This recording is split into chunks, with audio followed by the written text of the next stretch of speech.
Hello, scrappers and recyclers. Welcome to Shark Scrapper Live, where every week we talk about things that are going on in the precious metals market, industrial metals market. We have safety tips, general industry kind of concerns for those of us that are in this awesome world of scrapping and recycling. It's great to be here.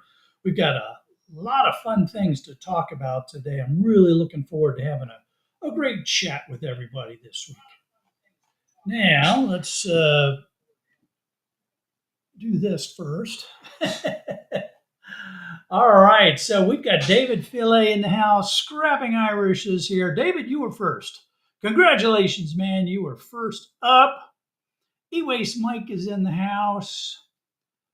Roger at CU Scrapping is here. Great to see y'all. Roger's saying it cooled down a little bit there, so that's cool. Simon Kiltmaster's in here. Great to have you, Simon. Let's see who else has joined us so far. Do that. And Don't Scrap with Texas. That seems like a new name. I don't recall that name from the past. So welcome, Don't Scrap with Texas. Mike's Meltdown is here. Jay Atwell's in the house. And I think that's got us caught up with everybody that has joined the show so far. Always great to see new names. Really is. It's a lot of fun to see new names in the list and in the chat. All right. Well, it is time for us to get right into our precious metal discussion. Today is silver. For those of you that don't know, I am not sponsored by APMEX. I get no money from them. I just use them. I use them. I've used JM Bullion. I've used a number of these online places to buy and sell my physical gold and silver. And I always recommend that people have a certain amount of physical gold and silver in their portfolio for a number of reasons. Hedging against inflation, trying to play the market game where and when you can. There's just a lot of reasons to have physical gold and silver in your portfolio. I do not recommend, I will never recommend paper gold and silver, those certificates that say that you own X number of ounces. There are more ounces of gold and silver promised in these certificates than there is silver and gold available to pay off the certificates. You don't own it. You can't touch it. It won't be yours when you need it. So you definitely want to have your own physical gold and silver in your possession. All right, now then, silver on the APMEX site is going at 37.19. And we're going to talk more about the current pricing. But as you can see here, this is the 3-day chart. We're up 0.22%. Not a big deal. That's not a big deal for the 3-day period. We'll take a look at the week. That looks a little bit nicer here. The nice little upward trend there, 2.48%.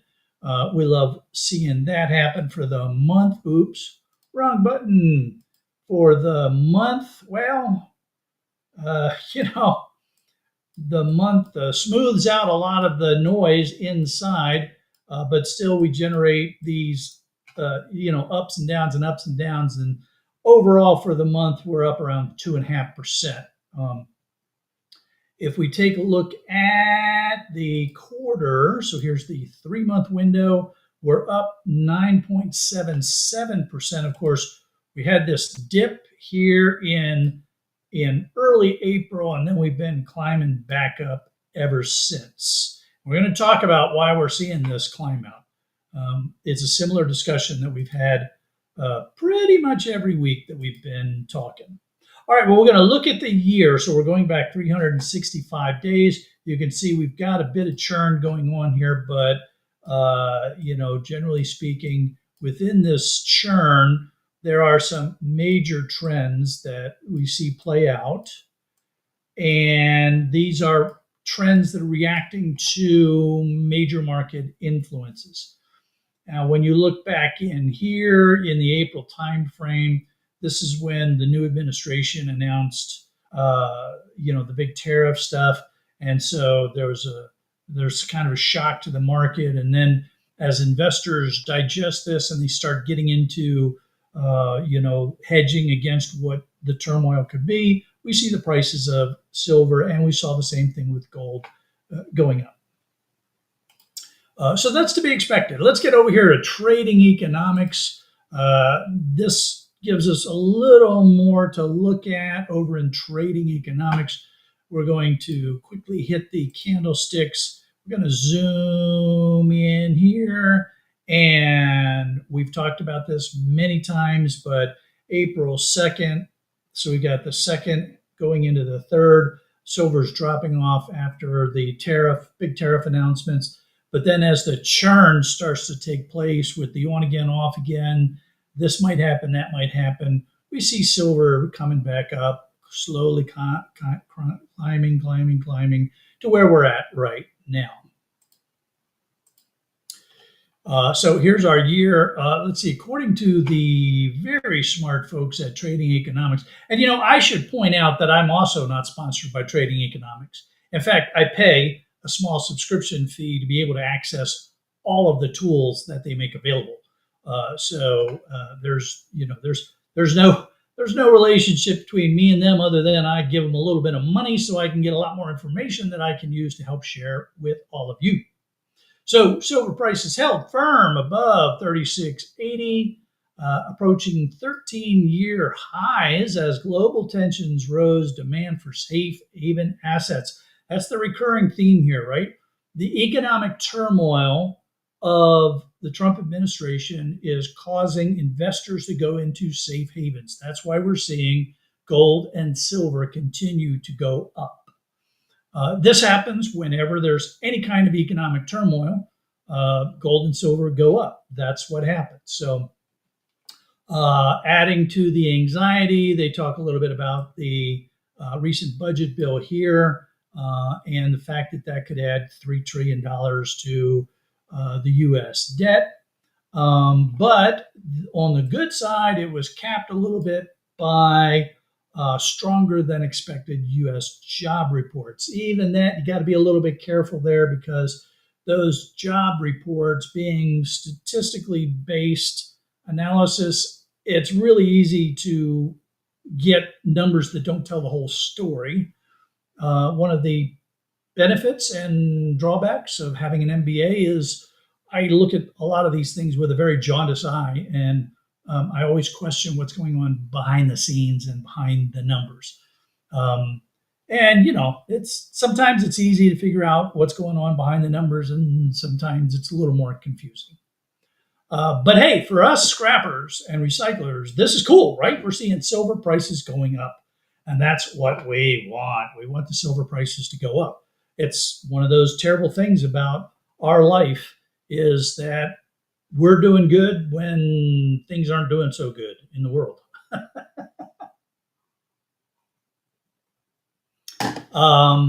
Let's take a look here at what.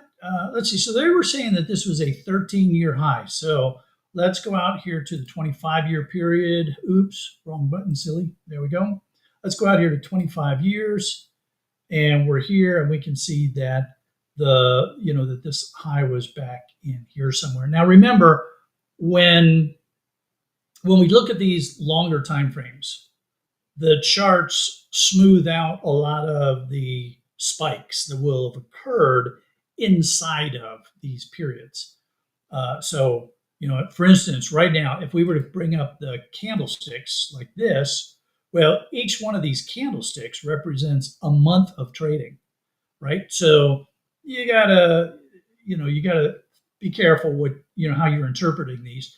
Like right here, this candlestick right here, you can see that silver opened at 26.13. It went up to 30.4 or closed at 30.45, but the top of the candlestick is way up here at 32.305. But that was for the whole month. Okay, so a lot of variability is built inside of that month. So you always want to be careful when you look at very long time frame charts because there can be spikes that don't reflect in the chart. It's always fun to look at going all the way back to the full data set. Let's see, how far back does this go? Mid 1970s. So we're doing really well for silver right now. This is good. All right, let's go back here to the 1 year chart, and then let's take a look at what the forecast looks like. The very smart folks at Trading Economics are suggesting that we're going to get over 40.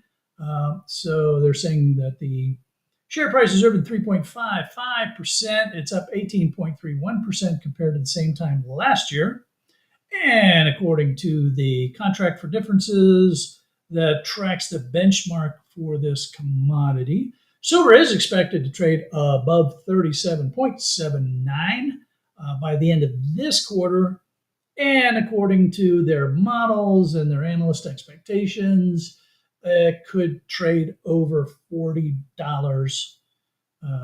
in the next 12 months. So keep that number in mind, 40.49. All right. If you want, write it down on a little piece of paper, 40.49.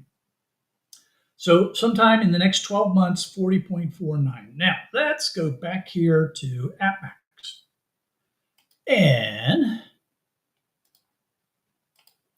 we go back to AppMax, and we're going to go look at deals. And right here, let's take a look at this one. 1 ounce silver bar. This is an AppMax branded silver bar. It's 1 ounce. It's 999.999 fine silver.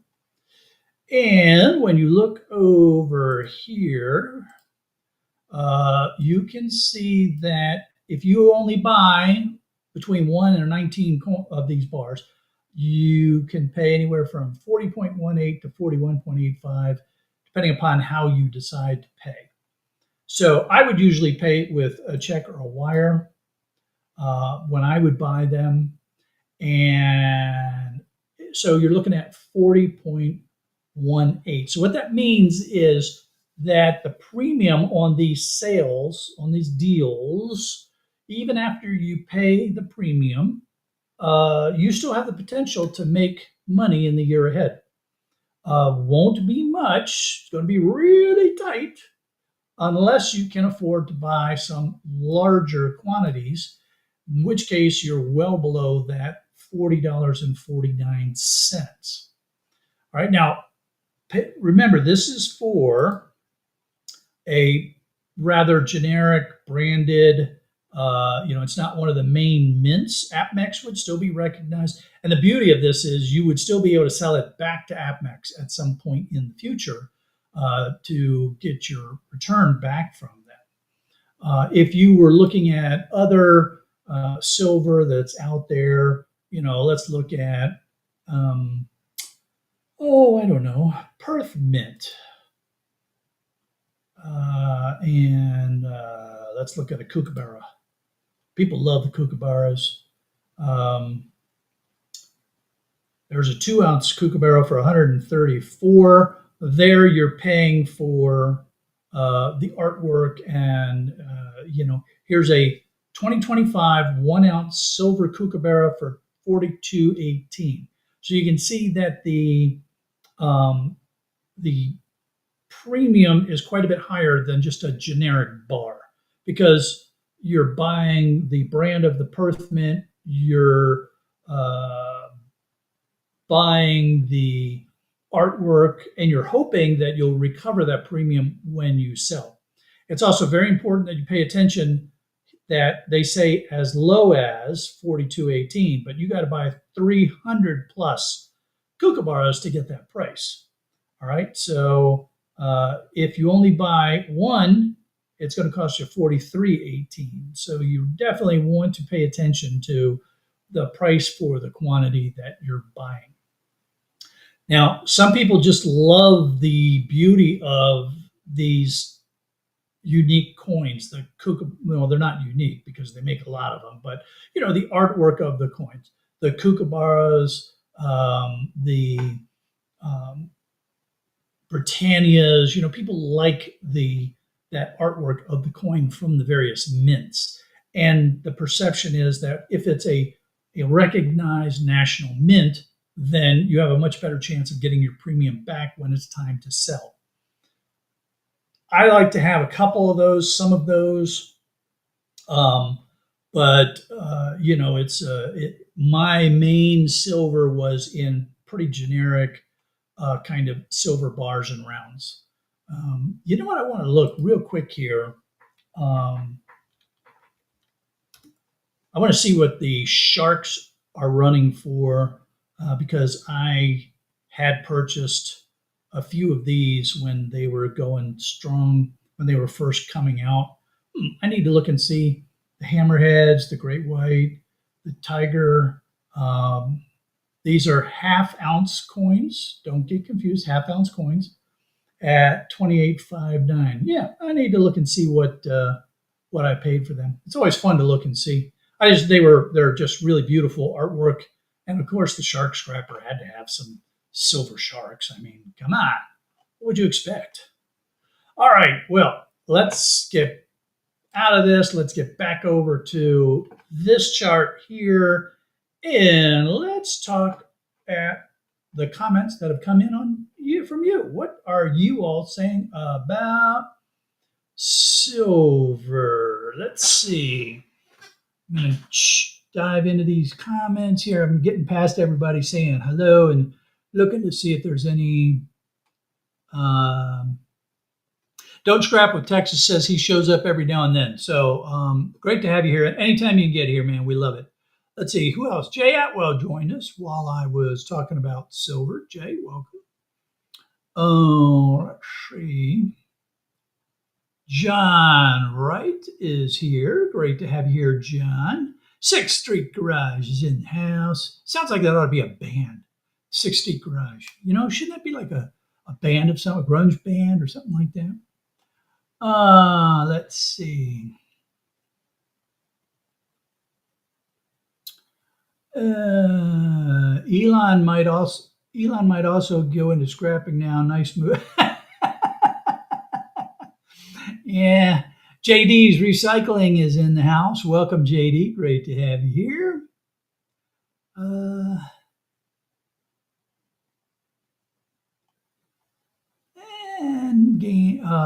So David's saying gains are gains. Yeah, sometimes just small, steady gains are a great way to go. Simon's talking about relays as a good source of silver. Yep. Electronic Scrapper loves those relays. And I found a really big one, by the way, that I need to show you all. I need to get a video put together on it. It came in with a load of scrap that I recently brought in.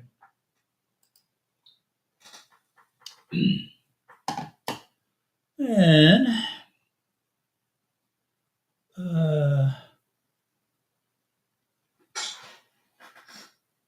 guys, do you use chrome pick chemical reagent for silver probe test? I have no idea what that is. Hopefully somebody else does.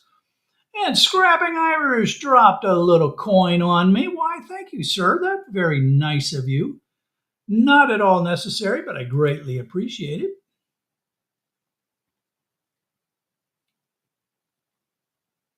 Let's see. We're looking for more. Hey, Richard. Great to have you here, man.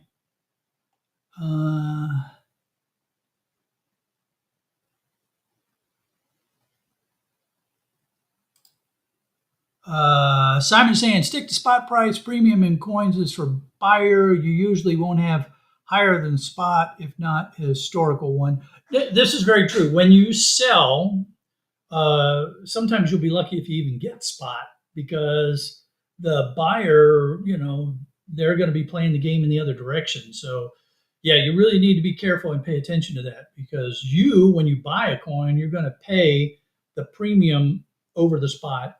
And then when you sell, you're negotiating that premium again, but for the other direction, because you want to try to get as much as you can. So yeah, it's a dicey one there for sure.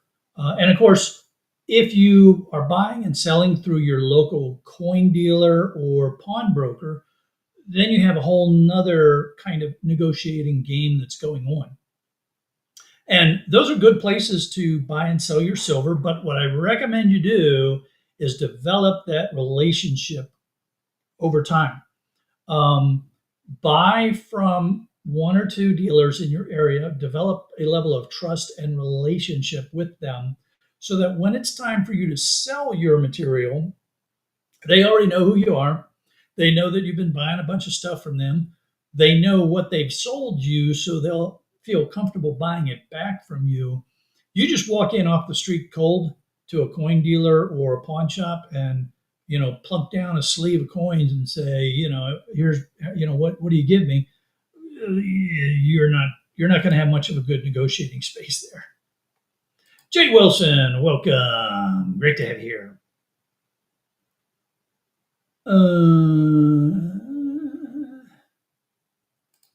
So Simon is saying that this reagent makes everything over 80% silver turn to red and 900 plus to blood red. So it's a test solution. I gotcha. Okay. I'm out of silver test solution. What I had, I just ran out of it. So I need to be looking at some more silver test solution anyway. And Richard, you're saying, looking at my silver jar and can, is the silver stuff in it? Might be wise to clean up some silver. I'm seeing copper going up. I'm working on cleaning up bins and bins of cords. Yep. Keep up with those cords, man. They can get away from you. Okay. Well, it was a good discussion on silver, and I will be watching silver. We'll see what happens with silver. I'm not in the buy or the sell mode at this point. I'm just in the watching mode. So we'll see what happens. Okay, our safety topic for today is brought to you by Chantal and the National Hurricane Center. Actually, it's brought to you by both Chantal and the tragedy in Texas. And so, there are safety topics that come up during the week that are near misses that cause me to say we should talk about that. There are things that happen during the week that are tragic and need to be discussed. And that's why I wanted to once again talk about weather and the importance of paying attention to the weather. Now, we're going to talk about some very specific things that you can do when it comes to being prepared for the weather. And I know I recently talked about this, right? I showed you all my little weather radio, and it's a very handy little gadget to have.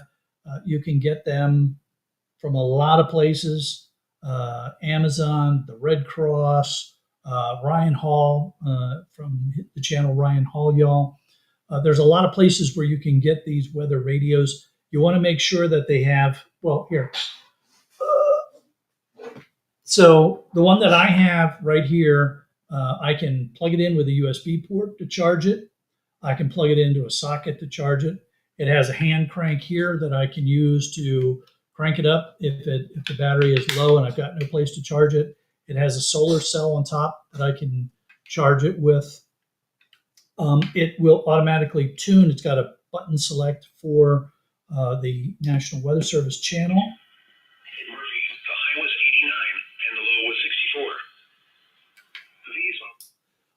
Plus, you can get other channels so that you can get the news and such.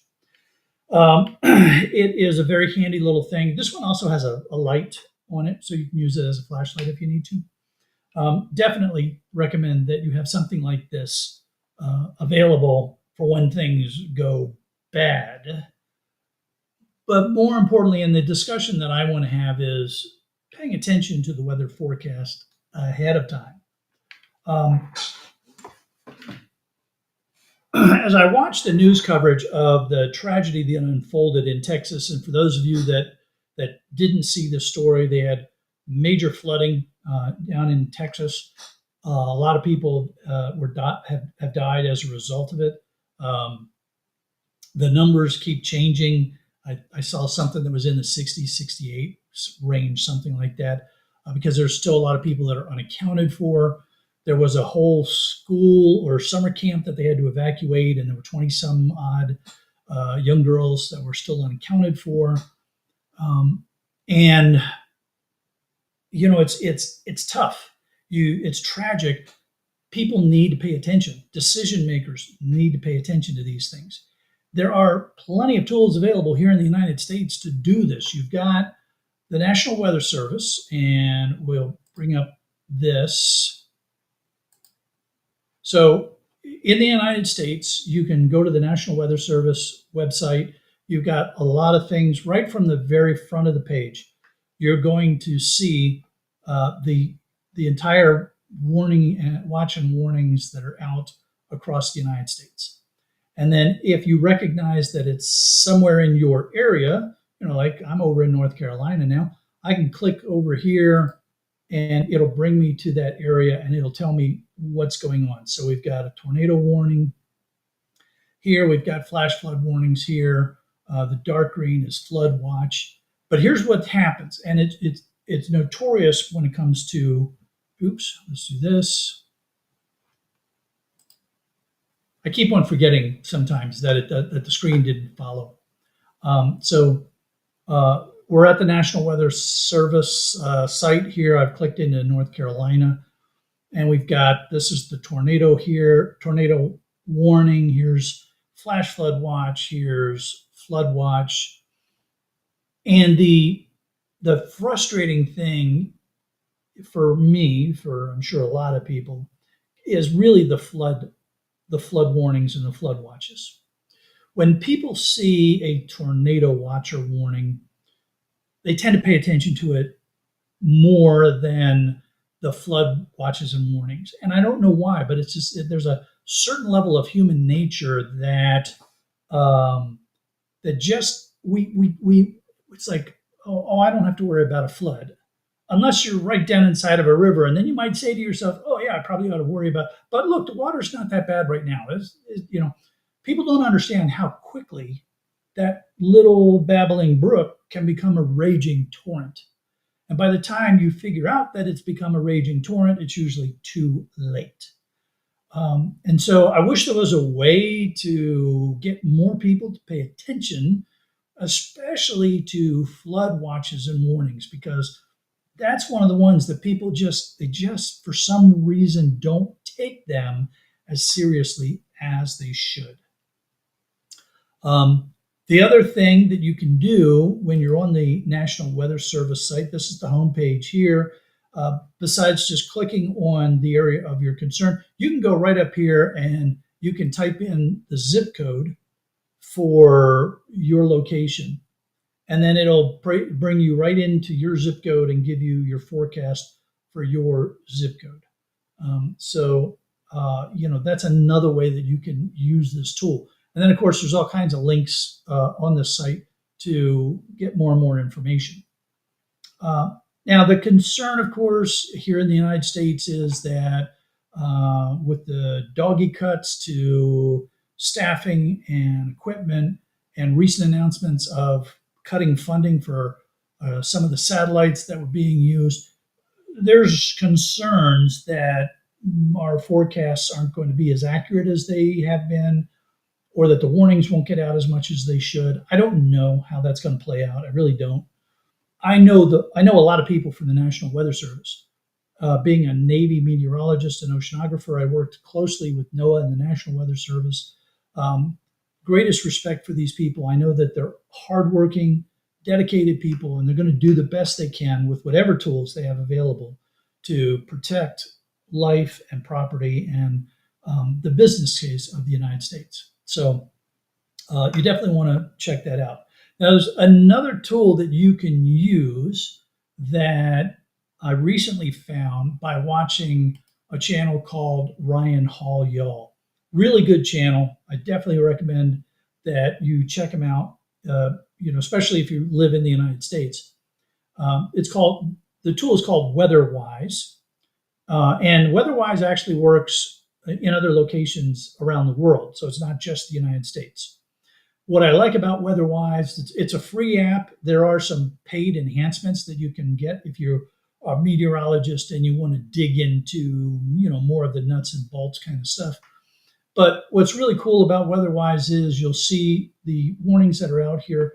If you want to see the outlooks, you go up here and you click on the outlook and you can see here's what the outlook is for the next day, for the next 2 days, for the next 3 days. And then you can then zoom into, say, where you are, and you can click in here and you can say, okay, there's a marginal risk. You can click on what it is, and it'll give you the description of what the marginal risk is. This tool links to all of the weather satellites, the weather radars that are out there, so you can see what's going on. Let's go over here to radar, and we've got this radar station right here that's close to the remnants of the hurricane or tropical depression. And we can click here and we can turn it on and it'll start looping. And then we can see the storm moving. So really good tools here to help you see what the forecast is going to be. And then as things start getting closer to you, be better prepared for it. Please take advantage of all these tools that are out there. Pay attention to the weather. Don't be one of these people that says, I'm not worried about it. We don't get flooded out, or, just try to do a little preparation for your own safety, please. Okay. Enough for the safety and weather discussion. I think I beat that dead horse mercilessly, but you know what? Let's let this keep going and let's see what kind of comments we have here on the weather. All right, let's go up here. Checking out to see what kind of stuff has been brought up about weather. Oh, Freaking Awesome joined us. Welcome, Freaking Off. Oh, I didn't realize you lived that close to that area, man. Oh, man. I bet it is. I bet it is disturbing. And Freaking Awesome, most peeps don't have the internet, let alone flood sounding equipment at bridges and such. Yeah. Oh, man. Yep.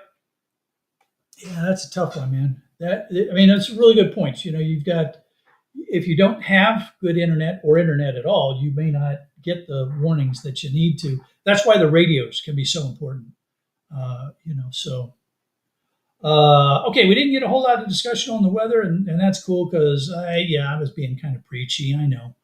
I can't help it. I'm a meteorologist, and I hate when I see people get killed or injured because of things that, that they may not have had to. It's a sticking point for me. So let's get over to steel now. It's interesting when you look at steel, trying to understand what's going on with steel. And normally when I talk about silver, I talk about aluminum, but I thought I would change things up a little bit today, and I thought I would talk about steel today because we've got the 50% tariff that came in June on steel and aluminum. Those were part of the Section 232 Trade Expansion Act tariff, expansions.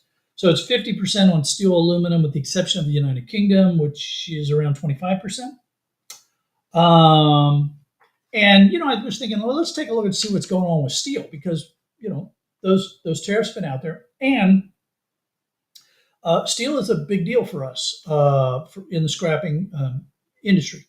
It's you don't make a whole lot, right? I mean, my yard is paying 6 cents a pound for shred, and my yard here uh, doesn't doesn't segregate by heavy melt steel, HMS, those kind of things, unless you have a lot of it, and I mean a lot of it. So, but again, that's because we're up in the mountains. There we don't we're not we don't have the demand and the level of sophistication that's necessary compared to when I lived in Jacksonville, and there the yards were separating, types of steel and the qualities of steel because, well, for one thing, we had some plants in the Jacksonville area that were using steel. So, they were using the recycled steel to make stuff. There was a rebar plant down there. So steel is one of those interesting things, and I just thought we'd take a look at it. So here we are, we're looking at the year. This is, again, Trading Economics. This is hot rolled coil steel. It's just one of the benchmarks that you can look at. And we can see that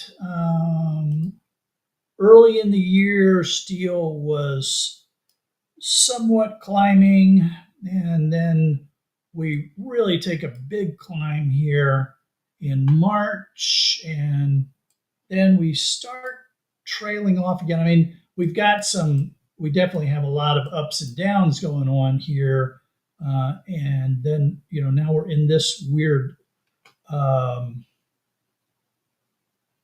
in this weird pattern of volatility right in here. What are they saying here? HRC fell to 883 US dollars a ton on July 3rd, down 0.23%. And over the past month, the price has risen 1.26%. It's up 32.77 compared to the same time last year. I always think it's interesting when they say compared to the same time last year. But as we've discussed here many times, yeah, it's up 32% from the same time last year, but that wasn't a straight climb. I mean, you had all of this stuff going on here, and and then you had this big jump here, and so there's a lot of variability gets hidden inside of those very broad kind of comments. There's another way to look at steel, and I'm going to click on this one, and we'll see if you all notice the difference. All right, so this is 1 year, and I'm going to click on this other steel category right here. This is still a 1 year window, but this looks vastly different. So take a look at this, and for just a minute or two, take a look at this, and we're going to talk about why this looks so different.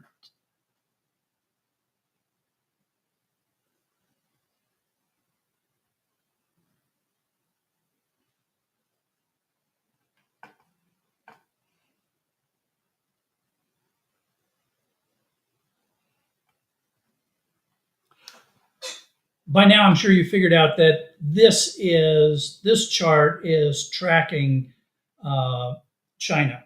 So this is the what's going on in China with steel. And so, when you read this, you can see that they're talking about how the Chinese government is doing things to try to get the demand curve more aligned with their production capabilities. And so that accounted for this little bit of a rise in here. So whenever we talk about things like steel, we need to factor in especially these days, we need to factor in that there's what's going on with big producers like China, and then there's what is going on with something that's more of a U.S. based demand signal, like hot rolled coil.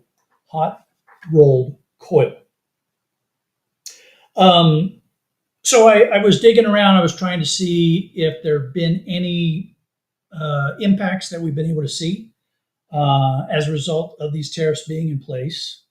And there are, there's three companies out there that are looking to invest in steel production in the U.S. One is Emirates Global, but that's aluminum, not steel. And then there's two South Korean firms that are looking at investing in the U.S. So I thought it was interesting that we do these tariffs to try to increase our production, but the companies that are looking at making the investments to increase the production are not U.S. companies. So that was interesting. I also find it interesting that the U.S. imports 26% of the steel that we use, compared to 44% of the aluminum that we use. But within that 26%, you got to be really paying attention because there are some types of steel, like pipe, where we're actually importing up to 40%. So it's interesting the way, it depends on the type of steel that's being imported as to how much is coming into the U.S.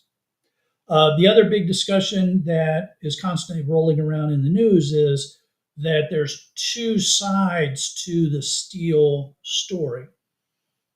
When you impose a tariff on something, and we're talking steel, so you impose the tariff on steel. That means that when that steel lands in the U.S., somebody has to pay for that increase, that tariff. Usually that gets passed on to the consumer in the form of cost increases. But some companies are trying to, they have what they refer to as price elasticity. How much can we really jack the price before consumers are going to stop buying? And so in some cases, what they have to do is lay off workers instead of making more production. And so then you come to the question, well, how many people work with steel versus making steel? I'm not the specific numbers here. Don't get wrapped around the axle. There's going to be a lot of different sources, but it's interesting that it's like over 12 million people that work in industries that use steel to make the various things that they're making. Think cars and appliances and stuff like that. And a lot of those, they've already, some sources are reporting that as many as 75,000 people have already been laid off as companies grapple with the tariffs. The other thing that when we look at it, we look at the steel producers and how many people do they employ relative to the people that make steel, and that's around 140,000.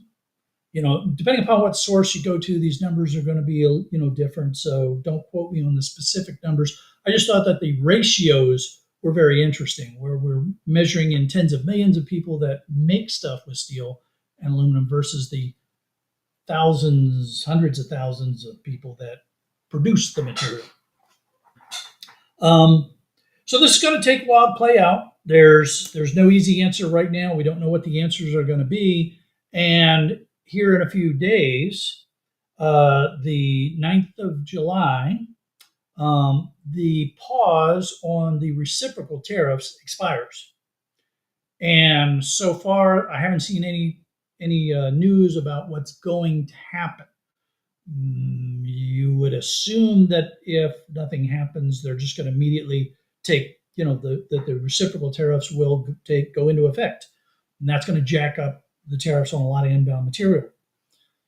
But this administration has done a lot of last minute changes and moving things around, as we've noticed, because that's why we see silver and gold going up, that economic confusion. So things could change very quickly. By the time, who knows, by the time I finish this live stream, there may be an announcement out in the news about something that's going to change. So keep your eyes peeled to see what happens in this coming week for the reciprocal tariffs. If they're going to stay in place, are they going to get paused even longer? What are we going to do here? Lots of moving parts and pieces here. These will have some effect on us. Depending upon where you live, your scrap yard may have to make some changes to their pricing because of the demand. Now, on the good side, if the tariffs reduce the amount of steel that's coming into the United States, that means more of the scrap that we produce is going to get used. That means prices are going to be at least stable, if not going up. On the bad side, companies that make stuff with steel, if they're making less, then there isn't as strong a demand signal, and so maybe we don't need as much of our recycled steel material. It all depends on your yard, the contracts that your yard has, if they're near a mill that's using the material. So just stay tuned and watch those prices. I wish I could give you a really good forecast on what's going to happen. But I don't think we're going to see a lot of change real fast. It's kind of where I'm at. My yard has been at 6 cents. It was at 7 cents for a while, going down to 6 cents. It's no big deal. So I don't consider that a huge thing going on. So we'll just hang in there. We'll see what's going on now. Associated with this, I wanted to show you two companies that recently reported some updates in their stock. Those of you that have been with me for a while, you know that I use a source called the Value Line Investment Survey. They don't take any advertising. It's pure subscription, so they have no bias other than pure data and numbers. And so if we look at Snap-on, and Snap-on is a major user of steel, right?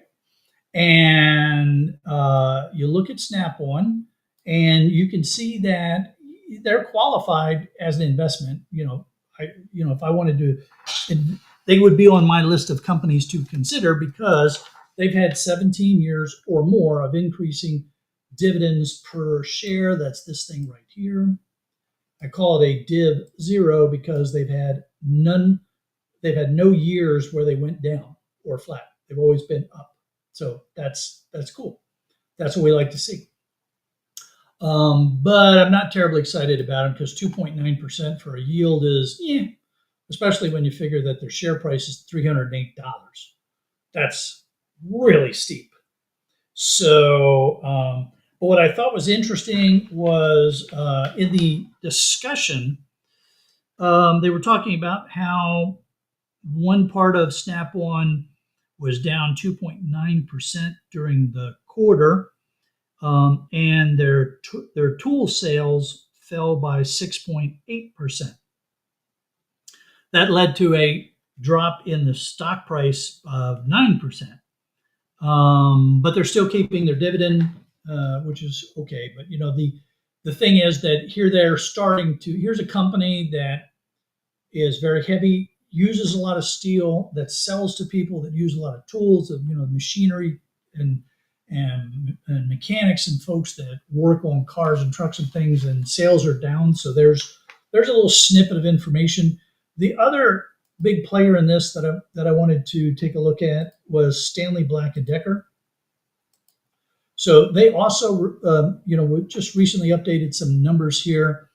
Now, I like them better than Snap-on because their dividend is 5.1%. They are also qualified as a div zero, as you can see right here. And that 5.1% is on a pretty reasonable price of 65.66. So, that's not out of the reach of a lot of folks if you want to, make some investments in a tool company. But here's what I thought was interesting about Stanley Black & Decker in the discussions. They said that they're feeling the effects of the macroeconomic climate.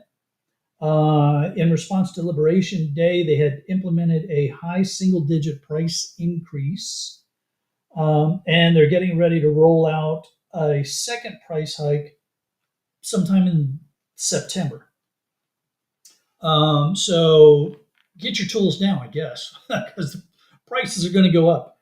Now, if you're interested in investing in Stanley Black & Decker, of course, you want to do your own research. I'm not an investment advisor. I'm not licensed or certified in any way, shape, or form. These are just companies that I look at, tools that I use when I make my investment decisions. And because Stanley Black & Decker took a 20% hit in their price, there might be some buy-in here, and in addition to the dividend, when the company comes, recovers that value in the years ahead, you'll come out ahead too. Just something to think about. But again, do your research before you make any investments. I just share this with you because I thought it was really interesting as we've been talking about steel. And these are two companies that use a lot of steel and sell to people that work with and use a lot of steel. All right. Man, I have ignored the comments section way too long. So let's get over here and see what's going on in the comments section with everybody. Man, let's see. Got to go up here. Oh. All right. So we've got some weather stuff here. Mike's Meltdown is saying weather incidents seem to be increasing in frequency and magnitude. Yes.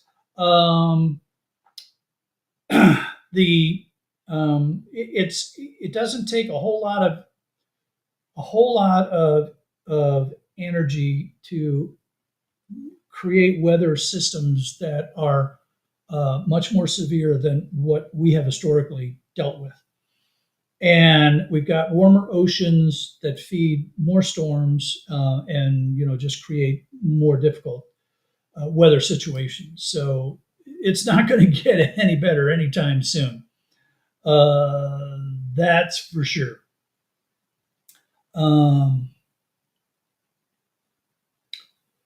Freaking Awesome is saying weather modifications such as DARPA are increasingly at the forefront of discussion as engineering. Okay, so I can tell you that's not happening. This is a conspiracy theory blown out of proportion, and I see it all the time in the news, and it really cracks me up. Way back in the 50s, the U.S. experimented with could we make clouds rain, to help drought stuff, and what we figured out very quickly, when I say we, I mean meteorologists, science community, figured out that it's not gonna, you don't make any difference. It's not, you can't, as humans, we can't pump enough material into a cloud to really change what that cloud's going to do, to make any significant difference. And so basically, I just said, you know what, it's not worth it. We're not going to even pursue this anymore. And in fact, there were military agreements put in place that we would not even try to modify the weather as a weapon. And again, it's a very difficult thing to do. But it doesn't stop the conspiracy theorists who are out there saying, oh, there's chemtrails and there's, there are seeding clouds. And it's like, oh my, really? Just it's not happening. It's conspiracy theory 101. It's not happening. So you can put that one to rest. This is Mother Nature doing what Mother Nature does, and because the oceans are a bit warmer and our atmosphere is a bit warmer and things are changing, we are seeing increased storm intensities and different patterns develop because of it. That's the end of it. That's what's going on there.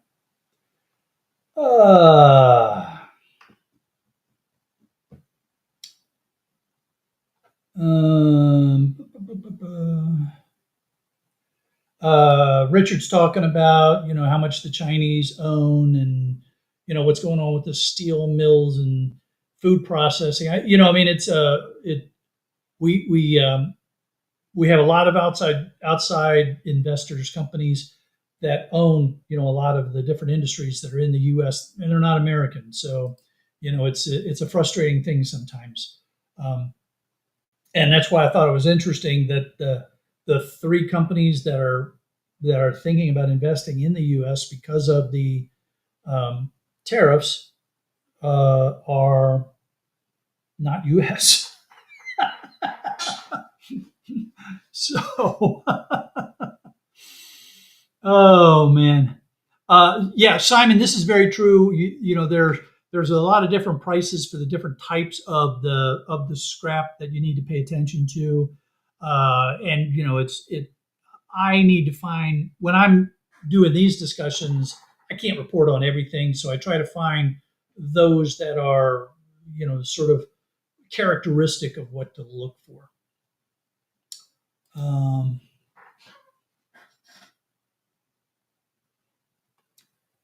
let's see.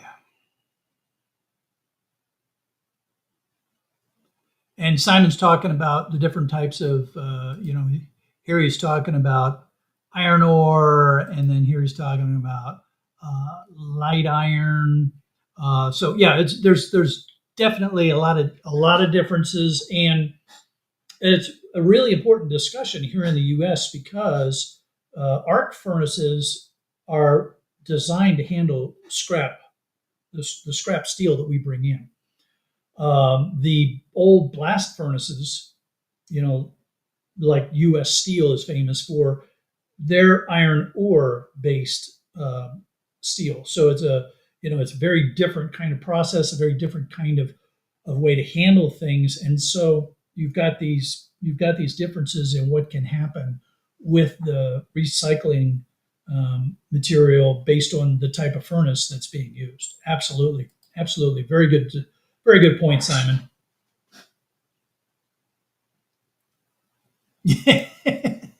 Yeah, I've heard so many people, a lot of mechanics talk about how expensive Snap-on is, and they'll talk about how much money they owe the Snap-on dealer and stuff like that. So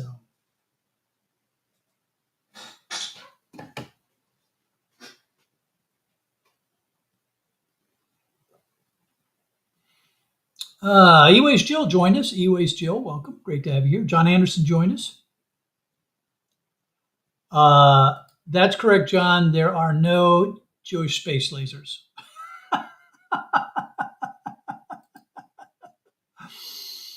Oh man.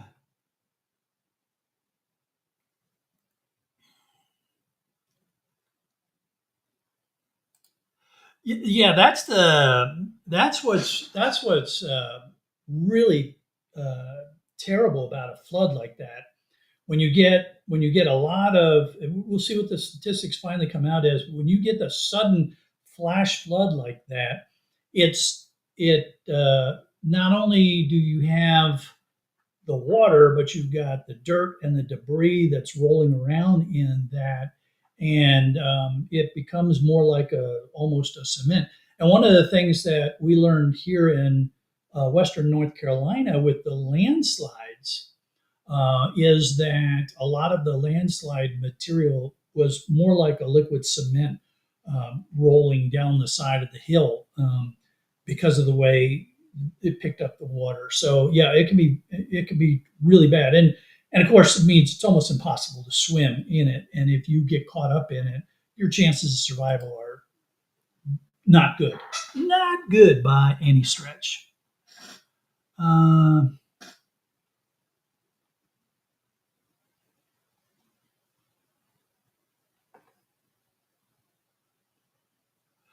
Simon says that they can't buy stocks where they are, but he's going to go get some tools. Take advantage of those prices before they go up. If this live stream did anything for you, it helped you to know that you got a price hike that might be coming in September. So you might want to stack up on some tools.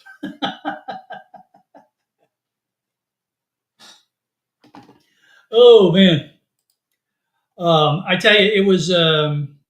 I again, I I went into the discussion of the weather with a little bit of trepidation because I recognize that that can push the borderline of not getting political.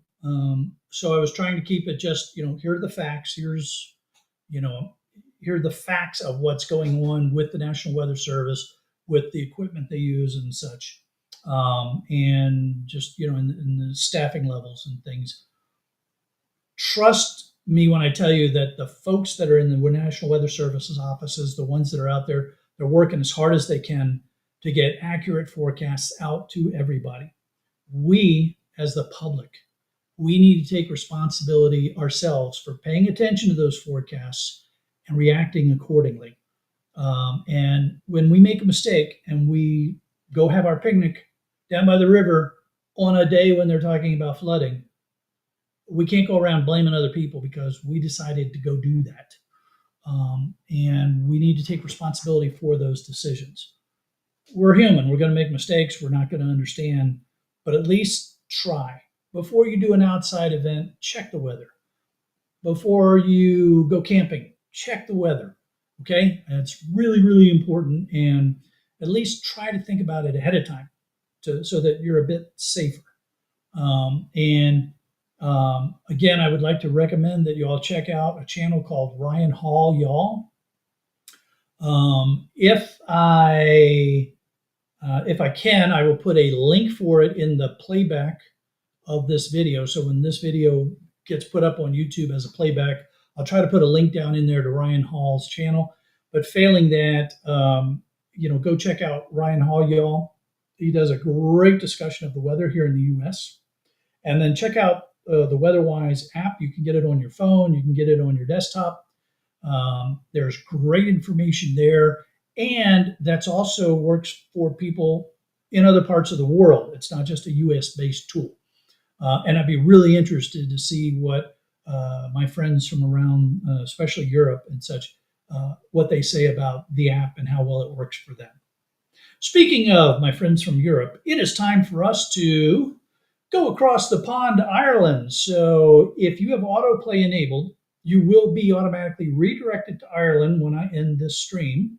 If you do not have autoplay enabled, please go into YouTube, type in the search bar Scrapping Irish, and join us over on Scrapping Irish's live stream. You never know where the discussion is going to go, what's going to come up, where it's going to lead us. Yeah, there's usually the same old cast of characters that come up in the panel, but every now and then we get some new faces in the panel too to make it interesting. If I don't see you over in Ireland, have a safe week, and please, please pay attention to